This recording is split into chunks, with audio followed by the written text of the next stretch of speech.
All right, our final panel is the role of connection in recovery. And we have on the far end John and David and Penelope. Take it away, guys.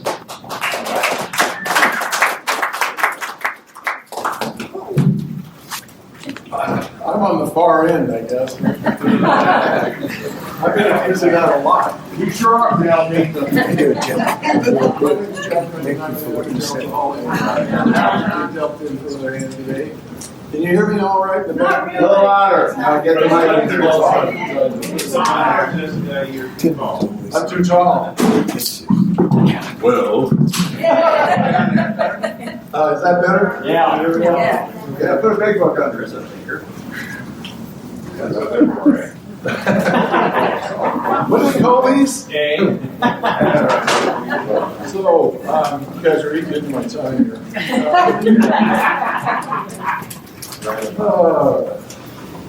Well, first I want to say that all I can talk about is my own experience. I used to be really good at universalizing my experience. That is, if it's true for me, it's true for you. This is my opinion and it should be yours. I don't do that as much anymore.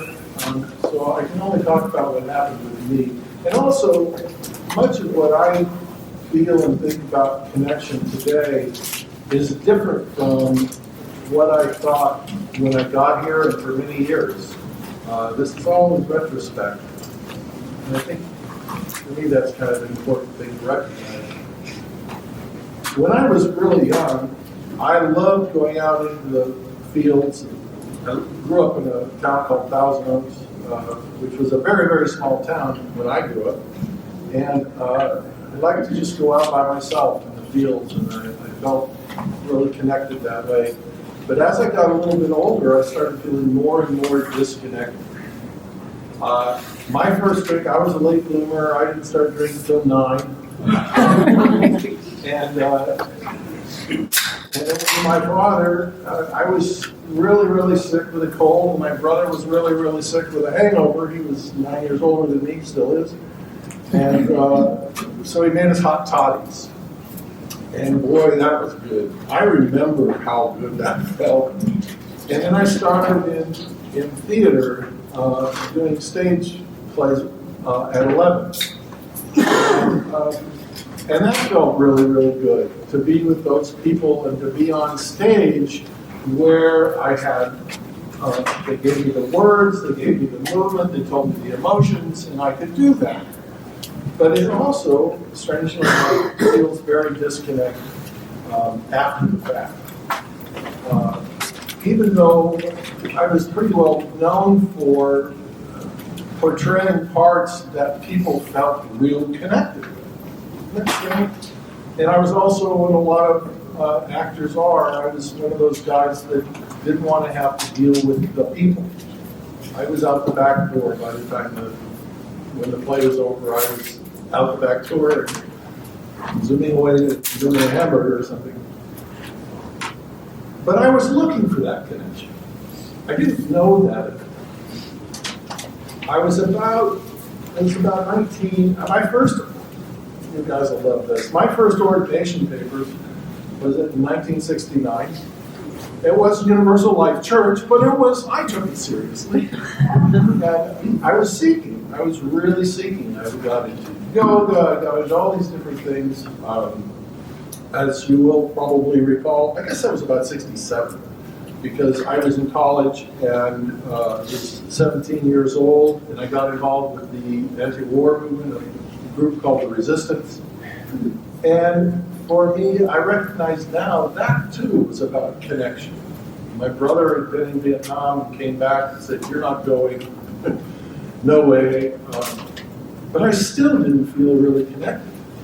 I loved taking psychedelics because I always felt so connected. The problem was I kept coming down. I was one of the few at the time that I remember that would get high on a psychedelic and carry around a gallon jug of wine because I needed my alcohol. I ended up getting involved with, there was a whole charismatic movement in in those days. And so I became involved with a group that was charismatic, and it felt really good. I think that's one of the things that religion, one of the reasons religion works for people is because it feels good. And it felt good. And I got my second ordination papers in 71 within the context of that. And I spent 9 years doing that, going all over the country, putting on shows, playing music, play guitar, and I used to, and that kind of thing. And I got to a point where I just couldn't do it anymore. It didn't feel connected anymore with it. And so I turned my back on Jesus, which, if you know anything, you know that that's damnation right there. And I left, and I came back to California, and part of why I left, I think, is because I did a lot of communions. I really like to lead communions. And I left and really went whole hog into my drinking and using. And I always felt really connected that way too, but even in the bars I went to, I didn't go to bars where fights would break out most of the time. I went to bars with the old guys. I was in my late 20s and 30s at the time, and I didn't want to fight, I just wanted to drink and talk. That's what I wanted to do. I thought talking was the key to being connected. And it didn't really work out too well. By the time I got to Alcoholics Anonymous in 1981, I really didn't think there was a way for me to go. And when I saw all that stuff on the wall about God, I thought, man, I am screwed. Because I turned my back on Jesus. So there's no shot for me. But I felt something in those rooms. They used to say, it's not the words, it's the music of Alcoholics Anonymous that you listen to. It's under the words. And I think the danger of belief systems and building towers of Babel is that we misidentify the meaning. You know, the meaning gets eaten by words, basically, when we start putting it into words. I wrote a lot of poetry, and one of the things I love about poetry is it can say things with words that you can't say in an academic language. So for me, and I believe to this day now, that connection is really what works in Alcoholics Anonymous. Not just one drunk talking to another, but a bunch of drunks being together. And I've come to feel that it's not about what I believe or you believe. My sponsor, my very first sponsor, told me, I don't care what you believe, it's what you do that's going to make a difference. And that really helped me, because I had all these beliefs. You just have to read this 24-hour day book. You guys know what that is? And that 24-hour day book just pissed me off. I said, this thing really pisses me off, because it was the wrong theology. You know? And he said, don't read it. Oh my God. And I was real fortunate. There were a bunch of people when I got sober who were atheists and agnostics and everything else, and they scream and yell and fight from the podium because there were 120 or 300 people in the room. And then they'd go out to coffee and have a great time. And that's the AA I remember. That's the AA I like. I don't like homogenized AA. You know, the homogeneity just doesn't work for me. So I really do think that connectedness is what makes it all happen. Thanks.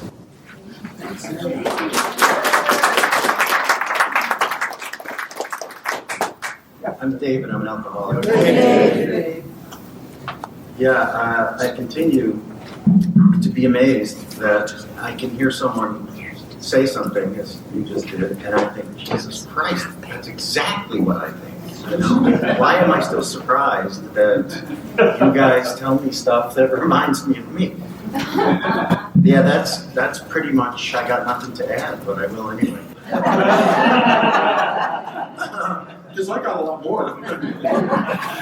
So, yeah, I've been completely disconnected, I realize now, also in retrospect, my entire life. I mean, even as far back as high school, I had 3 different personalities because I was athletic and smart, and I did drugs. So I had those 3 crowds, and I was a different person. I was playing a role, you know. And I never knew this till about a year ago. Well, and I'm still learning. But so in 2000, the kind of disconnection, I think this illustrates it best. In 2009, at the end of the year, I got pancreatitis for the first time. It's really brutally painful, and you spend weeks in the hospital with nothing at all by mouth, no ice chips. Nothing. Well, you get to lodge. That's good. But it's not really worth the ticket. Anyway, I quit drinking after that first episode for 9 months without anything. In fact, I had a bottle of Stoli at my desk at home, just thinking that it would be better for me not to get in the car and go, because then I wouldn't be able to stop, I figured. So I kept it there, but then I went to a wedding and I had a few drinks, became even a better drinker than I was before, and I got pancreatitis again. Same drill, everything. Then I stayed sober maybe a month and got pancreatitis, again. I did that about 8 times. And each time I thought, Jesus, I'll remember this pain, but I don't. I remember it as if in the third person kind of thing. It just doesn't do anything to this day. I mean, that's not what keeps me sober. What keeps me sober is what John said, and my effort to really actually connect with people, which I don't find very easy to do. This kind of thing is easy because, you're way over there. And sometimes it's so hard for me that, I just don't answer the phone. I had a call today when I was driving, and I said, we're calling, and I have to, I'm working on that. But for me, the disconnection with myself, with my own, I don't think I really felt the pain, I just observed the pain. I never felt love for my first wife. I just sort of understood what the concept was and played around with that. The only thing really I was ever connected to was booze, and that didn't work out so well for me. This is better, but it's much harder, and it's much more visceral. I agree with whoever had said that it isn't so. I tend to intellectualize everything. That's just my nature and my training and my careers, everything. That's just what it is. But I never sort of learned how to feel. I went to see, I have a therapist that I see, and during the second visit, I was talking about something that had happened in 2005, which was a bad year for me. And I was watering up, and he asked me what I was feeling, and I said, overwhelmed. And he said, is that it? And I said, yeah, that's it. And he said, you're feeling sad. And I said, oh. So I also want to make one last point that I really think connection is the whole deal too, and I think it so strongly that everything that anyone ever says, I can, at least the way I understand things, I can reduce it to something to do with connection. Honesty, rigorous honesty. That's all about connection too, the way I see it. And so yeah, it's important. I'll leave it at that. Thanks.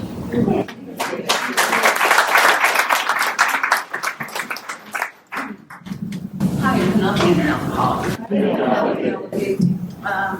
My experience on connection is having grown up in a family that we didn't talk about feelings, it was all talking about a recipe for life, and it was all about doing. So there wasn't really connection on the visceral level. It was about what could be done about tasks. So I didn't learn until way after college, because it was all about education, about connection or about feelings. I didn't even think too much about what other people were really doing. It was just more about sort of performing, playing that role of looking like I was supposed to be doing what I was supposed to be doing. And that's what life was. And then alcoholism came in. I was a much later bloomer. I didn't drink until after college because I missed out on those fun times. But plenty of that. So when I came into the rooms of Alcoholics Anonymous, I remember that first sort of aha moment of coming in. It's like, wow, this is home. People are talking about a language I've always known on the inside, but didn't have the word to describe, and that were feelings, because we didn't talk about them when I was younger. My family still doesn't talk about them. Childhood friends that I grew up with still don't talk about that. It's in these rooms that I hear about feelings, and I can look in people's eyes and get that feeling of sincerity that when somebody says, hey, how you doing? They really mean it. They really want to know. And they're not going to go, oh, I got to go to lunch, or, oh, my phone's ringing. People really want to know. And when I walk in the rooms today, I feel the same way. I get to take that outer mask off. I don't have to have a persona or be something else. I just come as I am, and that's one of the only places I've ever felt that way on this planet. And I've been all over the world. And for some reason, I've been in churches and temples, and it's in these rooms. It's, it's my family. It's the place I get to be where I want to be. Now let me tell you another story. From California, San Francisco, and I did a lot of my undergraduate at UC Santa Cruz, and my graduate at Berkeley, so I'm a little on the liberal side. And for a big awakening when I came here. And also, I got sober in the rooms around San Francisco. I can honestly say, either I didn't hear it or I didn't notice. We didn't say the word God a lot. Neither did we use a lot of cliches. And I came here, and in the rooms, I found a lot of cliches and a lot of words about, well, God's doing for me today what I can't do for myself, and live and let live, and just God, God, God. And I started to get that feeling again of not being connected. And I found myself mimicking people, the words God, or sprinkling my shares with cliches because I wanted to connect. I wanted to connect really bad. So life and death disease for me, as I know it is for most of the other people in this room. And I wanted that feeling back to go, I'm home again, and I couldn't find it. And I started to think, well, maybe Arizona just isn't the right place for me. It's not AA or anything else. I just have a different belief system. And somebody just happened to whatever regular AA meeting we were going to had already started, and they recommended the Free Thinkers meeting. And I went, and it's like, wow, I connect, I understand you, and you, and you, and you. And not just on the alcoholism level, but I felt that sense of sincerity again with people.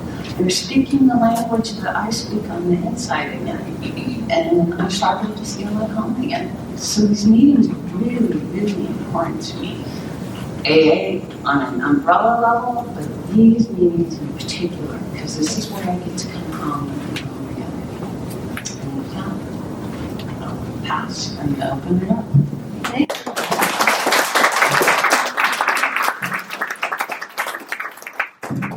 Anybody have anything they want to share about that? I'm Randy, alcoholic. I grew up going to a Baptist church a half mile from our house every time the door was open. My father was one of the few drunks around there. He had lots of friends that were drunks. And at one time or another, I saw almost every one of those people pour out booze and swear off and say, I've been such a fool, I'm never going to do it again. And usually within a few days, they'd be back to it. The few that got away from it and stayed away were miserable as hell. They didn't put anything back into place, and you wish that they would drink again.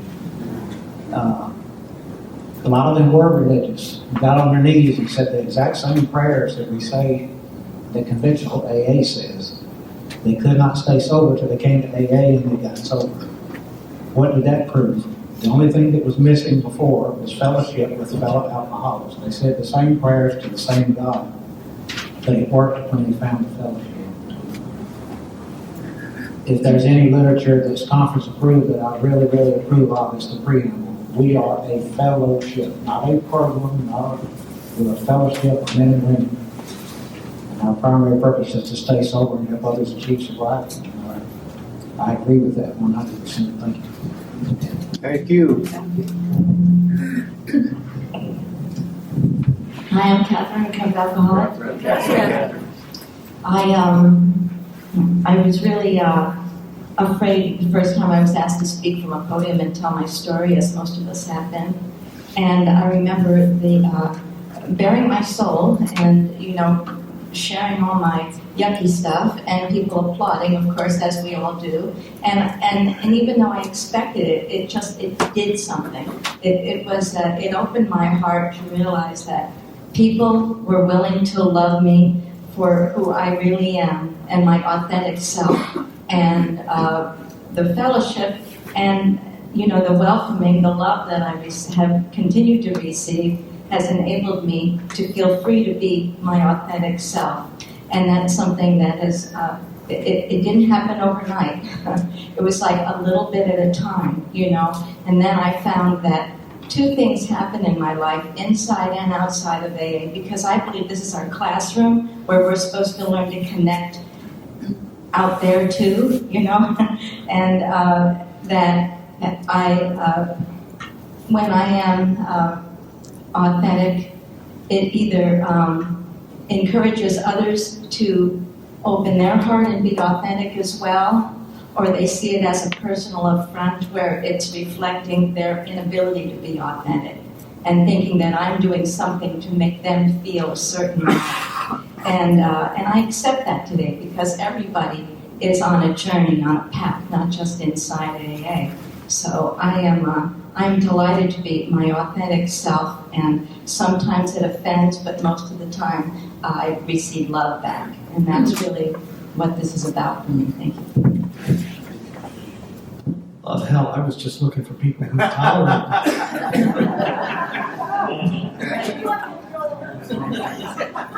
I'm Kathy Looker, coming alcoholic. When I came to Alcoholics Anonymous, I got here by accident. I had a friend whose husband was ready to kick her out because one more time she'd emptied the bank account over the weekend. And I was a good friend, and I said, sure, I'll go with you. And we went on a Tuesday night, and meetings in California used to be hour-and-a-half meetings, and with a break in between. Patty left that meeting at the break, and I've been here ever since. And the reason that I stayed was because of what I saw amongst the people. First of all, the woman in front of the room told my story. I didn't have to wait long for that to happen. And the next thing that happened is I saw people laughing and being friendly and loving and caring. And those people carried me for the first 3 weeks of my sobriety. I was addicted to 4 different substances, alcohol being one of them. And I got pretty crazy for a while because I just put everything down at once. I was going to stay sober, by God, but it took me 6 months to figure out I was an alcoholic. They told me to go to AA because that's where the parent program was. And I said, but I don't know, and we'll lie. That's what I heard. That's what I heard because that's where the program is. But, and it's true. Alcoholics Anonymous is the beginning of all the 12-step programs. But I just want to say thank you to everybody. I mean, what a thing this has been. And this lady up here she told my story. I heard it again. The language on the inside. I waited a long time to be able to bring it outside, and I'm so grateful. Thanks. Hi, I'm Jamie. I'm just going to say very briefly, because John really touched on this. I spent my first 15 years in AA sober, and my second 15 years as a chronic relapse. what got me sober the first time was the connectedness and finding something in these rooms that I didn't find anywhere else. And for some reason, I don't know what, when I came back after my long relapse, I never found it in the again. And I'm still searching for it. Hi, my name is Dan. I'm an alcoholic, and I'm a member of the Sunday evening We Agnostics and Freethinkers group at Freedom Hall, 7:30 p.m. The first agnostic and freethinker meeting in the state. I'm very proud of that. Anyway, I just really enjoyed everybody's talking so far and all the sharing. And this is sort of a thing I'm always harping on. To me, the essence of Alcoholics Anonymous and what we're doing here is a conversation. The whole thing started in Akron, Ohio, of all places, with a conversation between a proctologist and a failed real estate or whatever he was, stockbroker, and, you know, the whole thing. There was no big book. There were no steps. There were no sponsors. Nobody had to worry about any of that stuff. The only thing that worked was two people suffering from the same problem who were trying to be honest with themselves first, and then with someone else. And the whole issue of connections, I didn't like AA when I came here. I hated it. I thought it was an obscure Lutheran sect. I wondered, back then it was only a quarter. It was only a quarter for, to throw in the where are all those quarters going? Who's getting all that money? That's where I was. But I kept coming because I was afraid to die. I was 27 years old, and I didn't want to die drunk. And the people in the room, I assumed that they were telling the truth. And so I kept coming, and in my opinion, the connection that I had to make first was the connection, like you said, to my real self, who I really was. I played a lot of roles. I've actually made a living as an opera singer and an actor and a musician, so I'm always playing a role. But it's different now. I was playing roles. I even wanted to be a priest at some point because that would please my family. And until I found my authentic self, my real self, that was the number one connection. And then I understood how this really works. And, I didn't have to worry about whether I was doing it right or not. If I didn't drink, and I was honest with myself and connected and talking to other people, then that's it. That's basically the whole thing. Because I'm not good with anything that feels like homework. You got to do the steps. You got to read this book. You got to go to a meeting every single day. That just feels like homework to me. And I'm defiant by nature and much smarter than most other people, so I don't really need to do that. So anyway, that's my spiel. Thank you. Go ahead, John. Something you said, in 8 minutes, it's really hard to say some of the things I'd like to have said, but for me, there was a period of time, and I usually talk about this in my long pitch, there was a period of time between 11 and, say, 17 or 20 years of sobriety that I've seen in a lot of people, not everybody. And for me, what happened was I got to about 11 years and I didn't understand why I felt, one more time, I felt disconnected. I felt like I've done so much work. Why am I not better? How come I haven't reached that spiritual mountaintop yet? And all of that kind of stuff. And it was just about all that shame that comes from that. And one of the things that happened to me is I ended up going into, forgive me for talking about this, I don't usually, but I ended up going into a sweat lodge. And not everybody has this experience, but I really experienced at a very visceral level how everything is interconnected. And that my feeling and my thinking that I wasn't connected is part of the problem. And it's been, I'm 37 years sober, I think is what it is now. And over the years, I've gone through periods of time when I had to go a little bit deeper and a little bit deeper and a little bit deeper.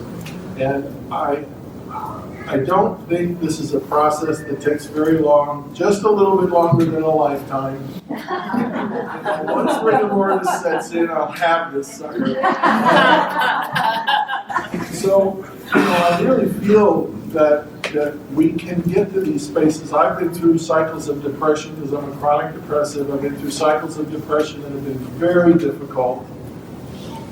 But the people around me, not everybody, but some, pulled me through.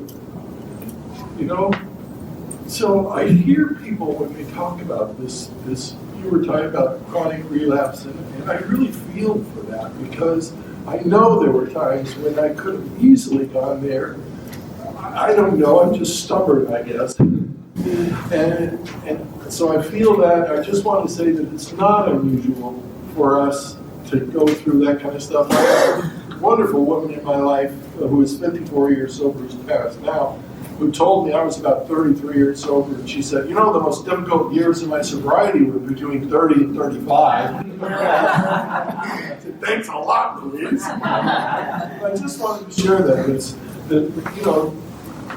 We wax and wane, we go through cycles, I believe, that I know I have. And I continue to go through cycles, and I continue to try and deal with what is real. And sometimes that's depressing. Thanks. Thanks, John. Yeah, hey guys, Tim, still an alcoholic. And one thing I just want to say is I absolutely had my heart touched here by a few people that shared, and my heart absolutely needed touching. This whole polarization that's happening in recovery and just human race is heartbreaking to me. And I've got a lot of hope out of this meeting, so thank you guys so much. I got my aerobics in for the day. Oh, hello.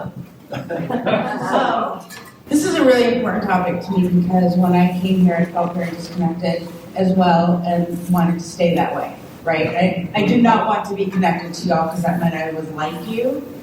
So I worked really hard to stay disconnected.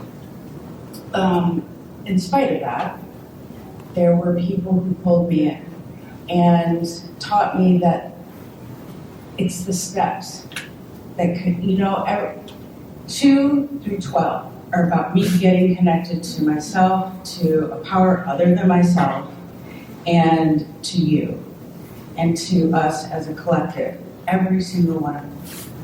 And until I went through those steps, I had no idea what being connected was about. Because I didn't know how to love you, and I didn't know how to love me, and I didn't know how to feel the love you had for me. And over the years, I've been able to do that. I also think connectiveness is really important because we find it when we find our tribe. Like today, I feel it here. This is my tribe. These are my people, right? And AA I felt it in AA, and I felt it with non-believers. And when I went to that convention 2 years ago in Santa Barbara, and those two worlds collided, I was home, right? Because the two most important things to me were all, people were speaking my language. And for people, if you meet people like the lady that you were talking about in Mormon, right, she just didn't find her tribe, and that makes me really sad because I feel like that's part of my job. That's why I have that Catholic friend that throws people my way, right? Because that's what we do. We try and connect each other together to find that love and to find the hope that will get us through this life until we figure it all out. Thank you guys. I love your talk.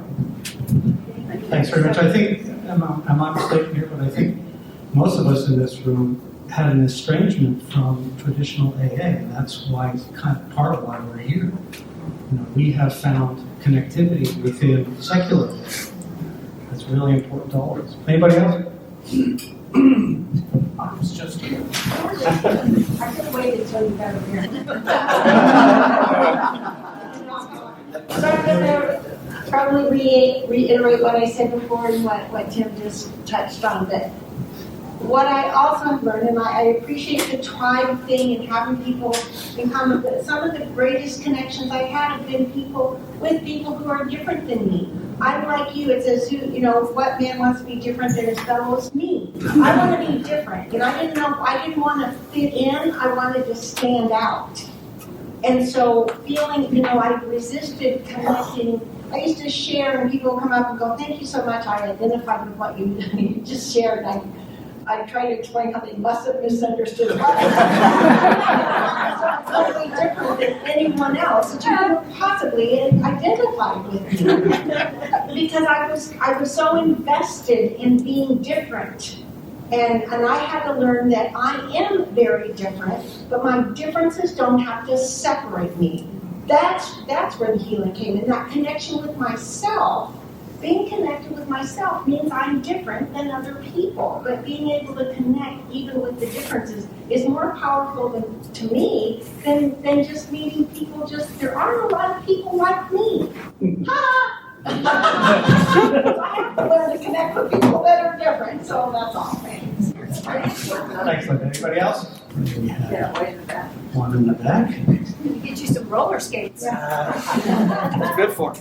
Hi, I'm an alcoholic. I had something happen in early sobriety. I was down at the Eric Club. I was working downtown, and I went to a meeting at the Eric Club, and there was still smoking, so half of the room was smoking and half was not smoking. And I think I quit smoking. Yeah, I had quit smoking already. But so I was standing in the back, and I was dressed for work, so I was in a suit and all that stuff. And there was this great big biker guy. And he had tattoos and a wallet on the chain and, leather and all that. And talking about connectedness, this is when I really got it. He was talking about how he felt about something, I don't remember what it was, something that was going on in his life. And, if you had asked me before I went in that meeting, I would say that I had absolutely nothing in common with this guy. And not only that, but I was probably quite superior to him. I'm not sure that's how I saw it. And in that moment, I realized two things. That the only difference between us from a logistical standpoint is he got caught and I didn't. For whatever, sent him to prison because he'd been in prison. And that we felt the same. And that was such a huge thing for me because, it made me not only feel connected and realize that I could be connected to people that were so different, but it brought to light judgment that I had and what little value that was, especially in the rooms of AA, and I'm so grateful for that. Thanks. Anybody else?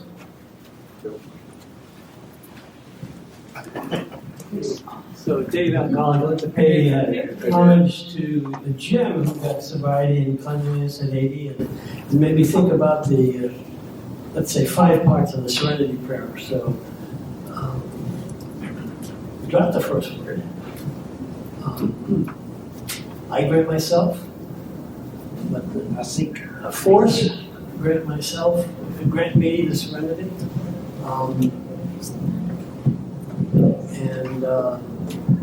After many years of serious osmosis through the chair, I did have a new experience in AA, and for that I'm very thankful for Jim, who has passed on. Thanks. Anybody else?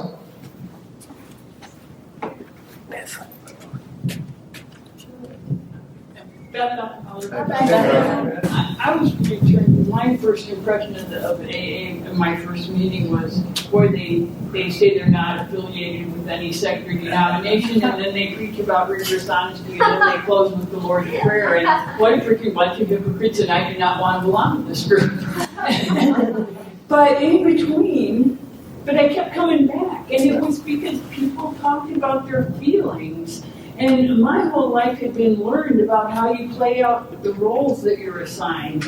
and go through the actions, and you don't have feelings, or you don't talk about feelings, or you don't not even able to identify feelings. And that's where I first ever felt like, oh my gosh, other people have some of this same stuff going on inside of them that goes on in me that nobody I ever heard talk about. And oh my God, people have feelings. I didn't even know because I never heard it anywhere else. And that's what kept me coming back. And it's really still what keeps me coming back. And that's the connection that I need. I'm not alone because other people experience the same stuff that I go through, and I never knew it. I never knew anyone else had those things happen to them, and something must be wrong with me because I'm the only one that's like this, and you better keep it to myself because I don't want anyone to see how different I am, and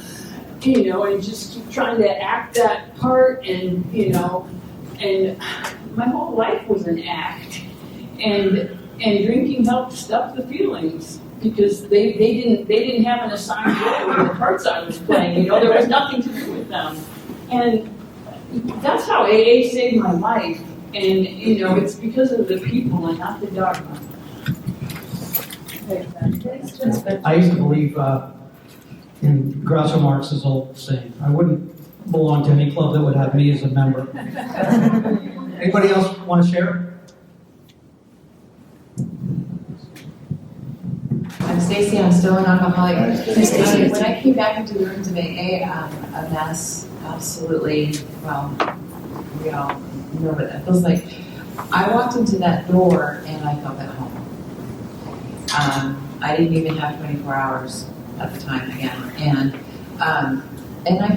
it didn't matter. And I'm fortunate enough that I belong where I go down in Queen Creek that we don't get a lot of people sprouting out, well, you have to believe this, and it has to be the God thing. And a lot of them down there, they say, God is I choose, which I think is very progressive.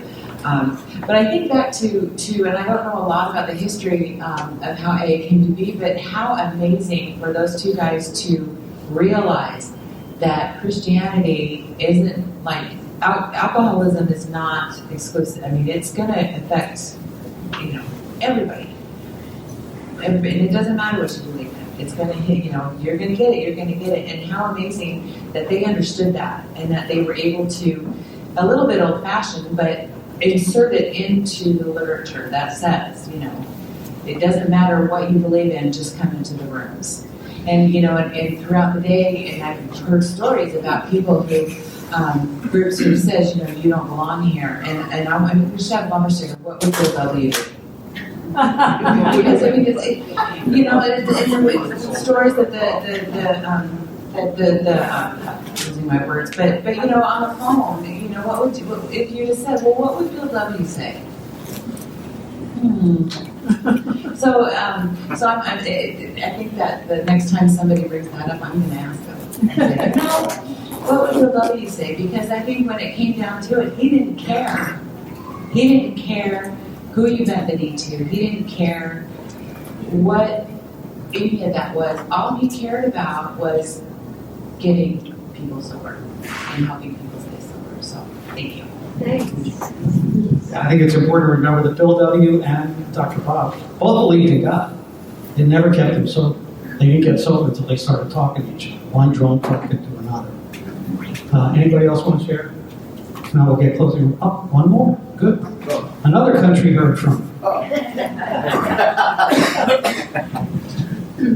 I just wanted to watch you move.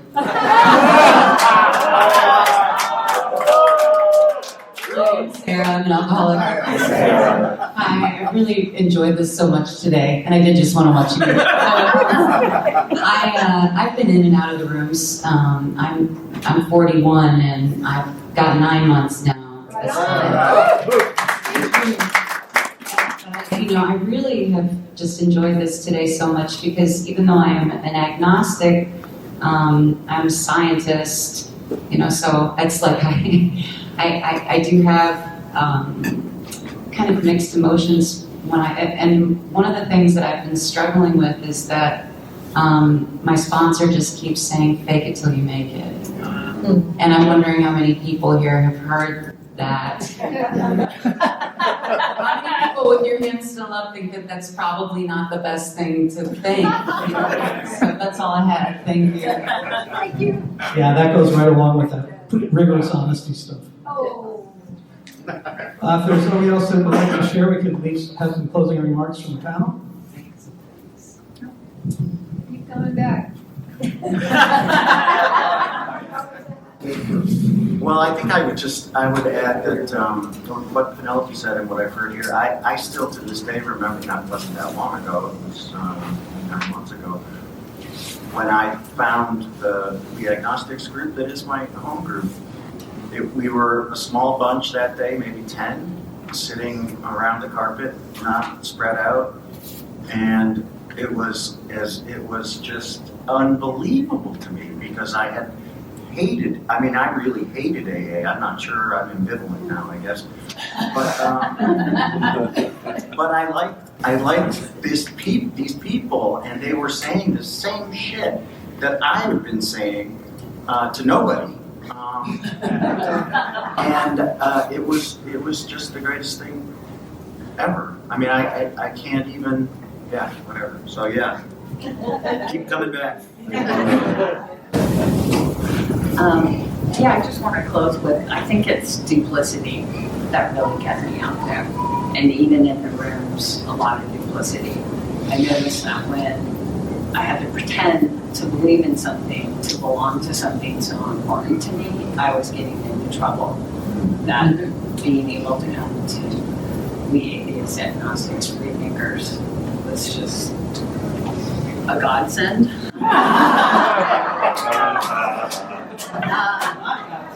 To be able to be someplace where I get to be that authentic self. Well, I became a non-theist in Alcoholics Anonymous. So there is hope. One of my favorite phrases is in the part of the book that all of us really love, Chapter to the Agnostic.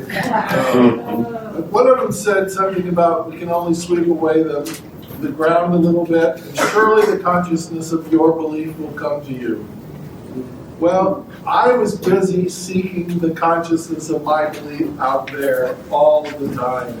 And I can tell you, it didn't work. But when I started going inside and trying to feel from inside what was going on, I started coming to a consciousness of my own belief. It has not been easy for me. As I told you, I went through a lot of years of training and indoctrination and dogma. And I spent a good 10 years having to really struggle with a lot of that stuff. And so I want to say that if you're struggling, if it's difficult, it can get better. I guarantee you, if you don't drink, you don't use, no matter what, it can get better. And I honestly do not know why I managed to not pick up in all these years. I'm not sure it's my fault. Except maybe I'm just a stutterer, son of a bitch. But it has been very difficult at times, and at times it's just been like this, really lovely. And I thank you. Thank you.